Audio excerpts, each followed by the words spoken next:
نازەنین زاغەری ڕاتکلیف ڕۆژی سێشەمە لەلایەن هێزەکانی سوپای پاسدارانی کۆمەری ئیسلامی ئێرانەوە برایە بەردەم دادگایەکی تاران بۆ ئەوەی ڕوبەڕووی چەندین تۆمەتی نوێ بکرێتەوە کە هێشتا بۆ ڕایگشتی ئاشکرا نەکراون و هاوسەرەکەی دەڵێ ئەم بابەتەش بووەتە هۆی نیگەرانی بنەماڵەکە.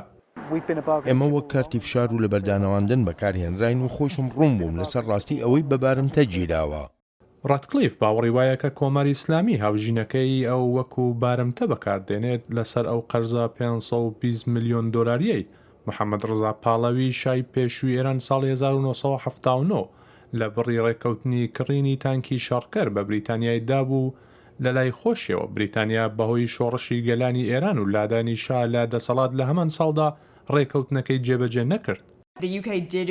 بەریتانیا ڕازی بوو بەدانەوەی 400 ملیۆن پاوەنی سەرەتایی، بەڵام لە کاتێکدا کە سزاکان لە جێ خۆیدان ئەنجامدانی ئەو کارە نزیکەی مەحاڵە.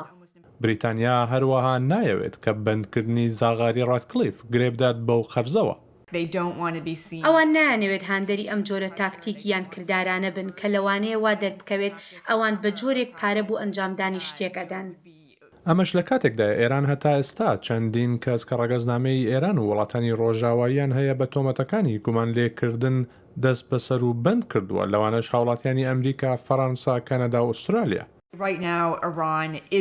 لە ئێستادا ئێران هەست بە گوشاری توندی ئەو سزایانە دەکات، بە تایبەتی ئەوانەی لەلایەن ئەمریکاوە سەپێنراون و هەوڵ دەدات لە هەر شوێنێکەوە بتوانێت ماسوولکەکانی نیشان بدات و هەروەها لە ڕووی ناوخۆییشەوە گرنگە تشک بخرێتە سەر ئەو دەستگیرکردن و زیندانی کردنانی کە لەلایەن سوپای پاسدارانەوە لە ژێر سایە ڕێبەری باڵا ئەنجام دەدرێن و لە هەندێک باردا بەلاوەنانی لایەنەکانی تری حکوومەتە کە تا ئەندازەیەک میانە ڕووتر دەبینرێن. بەریتانیا ساڵی ڕابردوو پارێزبەندی دیپلۆماسیدا بە زاغەری ڕاتکلیف، ئەمەش بەو مانایی کە کەیسەکەی ناوبراو بە شێوەیەکی فەرمی دەبێتە ناکۆکی یاسایی لە نێوان لەندەن و تاراندا. هەوڵێکی گەورەی دیپلۆماتی درا تا نازەنین بگێڕینەوە، بەڵام ئەنجام چی بوو؟ دۆسەی دووەمی دادگاییکردنیان دانا، پێویستە بەرەنجامێک هەبێ. ئەمە زیاتر لە یاریەکی دڕەقانە چێکە لێرە دەیکەن و حکوومەتیش هەرچیەک بکە کاریگەری نییە.